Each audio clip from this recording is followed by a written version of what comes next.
नमस्ते जी। आपका अपने YouTube चैनल होलिस्टिक वेलबींग में बहुत बहुत स्वागत है।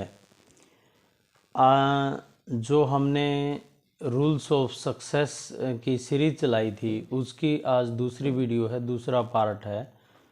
तो वीडियो को शुरू करते हैं। अभी तक हम 8 पॉइंट्स पर डिस्कस कर चुके हैं। नेक्स्ट पॉइंट है the habit of doing more than paid for, यानी हमें एक ऐसी आदत बनानी चाहिए कि जितनी हमें सैलरी मिलती है, जितना हमें पैसा मिलता है, हम उसे ज़्यादा करने की आदत बनाएं, उसे ज़्यादा काम करने की अक्षमता रखें, उसे ज़्यादा काम करने की हिम्मत रखें। ये नहीं कि हम सैलरी 50,000 पा रहे हैं और काम 10,000 का कर रहे हैं। हम ऐसा करें कि जो 50,000 सैलरी मिलती है उसमें भी हम 1,00,000 रुपये का काम करने की हिम्मत होनी चाहिए हमारे अंदर। तभी हम सक्सेस प्राप्त कर पाएंगे। तभी हम एक कंपनी को छोड़कर दूसरी कंपनी या एक ऑर्गेनाइजेशन को छोड़कर दूसरी ऑर्गेनाइजेशन में जा सकेंगे। आज प्राइवेटाइजेशन का युग है और इस प्राइवेटाइजेशन के युग में जो कर्मठ व्यक्ति हैं उन्हीं की रिक्वायरमेंट है, उन्हीं की आवश्यकता है। कामचोरों की इस युग में ज़रूरत नहीं है और कोई भी कंपनी मेरे ख्याल कामचोरों को नहीं रखना चाहेगी। सरकार ने भी प्राइवेटाइजेशन इसलिए किया है क्योंकि वहाँ पर कामचोरों का एक झुंड इकट्ठा हो गया था। तो इसलिए हमें इतनी हिम्मत के साथ, इतनी फुर्ती के साथ काम करना चाहिए कि जितनी ज़्यादा हमें सैलरी मिलती है उससे ज़्यादा काम करने की हम हिम्मत रख पाएँ, हम हिम्मत कर पाएँ। इसके बाद नेक्स्ट है हमें प्लीजिंग पर्सनालिटी होना चाहिए। प्लीजिंग पर्सनालिटी मतलब जो भी हमसे बात करे वो खुश हो जाए।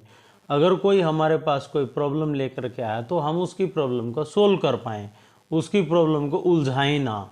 हमारा कोई कलीग हो सकता है, हमारा कोई सबॉर्डिनेट हो सकता है, या कोई और अन्य व्यक्ति हो सकता है, कोई सोसाइटी का, समाज का व्यक्ति भी हो सकता है। कोई भी व्यक्ति यदि हमारे पास किसी भी तरह की प्रॉब्लम लेकर के आता है तो हम एक ऐसी पर्सनालिटी बने कि उसकी प्रॉब्लम को सोल्व करें, उसकी प्रॉब्लम को उलझाएं ना, उसे परेशान ना करें, उसकी प्रॉब्लम को पेचीदा ना बनाएं बल्कि सोल्व करें। इसके बाद नेक्स्ट है एक्यूरेट थिंकिंग। हमारी सोच सही होनी चाहिए और हमारी सोच सही होगी तो भी हमारे कर्म भी सही होंगे। हमें अपनी सोच में किसी के प्रति बुरा ना सोचें, कि कोई गबन करने की सोच ना रखें, कोई किसी तरह का गलत कार्य करने की सोच ना रखें। पॉजिटिव सोच रखें और पॉजिटिव में भी एक्यूरेट थिंकिंग रखें। हम जैसे हैं वैसा ही हम अपने व्यवहार में लाएं, वैसी ही हम सोच रखें। तो यदि हमारी सोच एक्यूरेट होगी तो हमारे काम में एक्यूरेसी आएगी, हमारे काम में एक्यूरेसी आएगी तो हमारे उस एक्यूरेट वर्क को हर जगह लाइक किया जाएगा और हमारे लिए सफलता के दरवाजे खुलते चले जाएंगे। इसके बाद नेक्स्ट है कंसंट्रेशन। हम जो भी काम करें पूरी लगन के साथ, पूरी कंसंट्रेशन के साथ करें, एकाग्रचित होकर के करें। ये नहीं कि हम काम अपनी टेबल पर बैठकर कर रहे हैं और ध्यान हमारा कहीं इधर उधर है। जितनी भी देर के लिए, जितने भी समय के लिए हम काम करें उतने समय के लिए हम एकाग्रचित रहें। यदि हम किसी एग्ज़ाम की तैयारी कर रहे हैं तो उसमें भी कंसंट्रेट बनाएं। बाहरी दुनिया से नाता तोड़कर सिर्फ और सिर्फ आप अपने काम पर फोकस करें। यदि आप अपने काम पर, अपने वर्क पर फोकस करेंगे तो आप सफल जरूर होंगे। इसके बाद नेक्स्ट है कोऑपरेशन, सहयोग की भावना। एक दूसरे का सहयोग करें। मैं जनरली बोलता हूँ कि अकेला व्यक्ति उतना काम नहीं कर पाता जितना वो समूह में कर सकता है। कम से कम 2 व्यक्तियों का समूह हो, 2 कलीग का समूह जो इकट्ठे काम करें और काम की बेहतरी के लिए प्रयास करें। अगर बच्चा कंपटीशन की तैयारी कर रहा है तो यदि 2 बच्चों का एक समूह होगा तो वे दोनों बच्चे मिलकर के क्वालिफाई कर सकते हैं। वे एक दूसरे से डिस्कस करेंगे, उनके डिस्कशन में ही बहुत सारी प्रॉब्लम सोल्व हो जाएंगी। तो इस तरह से कोऑपरेशन होना चाहिए। हम यदि किसी को कोई टॉपिक नहीं आता तो हम उसे क्लियर करें, हमें नहीं आता तो हम एक दूसरे से पूछें। तो जब तक हम कोऑपरेट करेंगे, कोऑपरेशन करेंगे तो हम सफल जरूर हो जाएंगे। नेक्स्ट है लर्न फ्रॉम बाय फेल्योर्स। हमने जीवन में कभी ना कभी फेल्योर्स की हुई होती हैं, हमने कोई ना कोई गलतियां की होती हैं।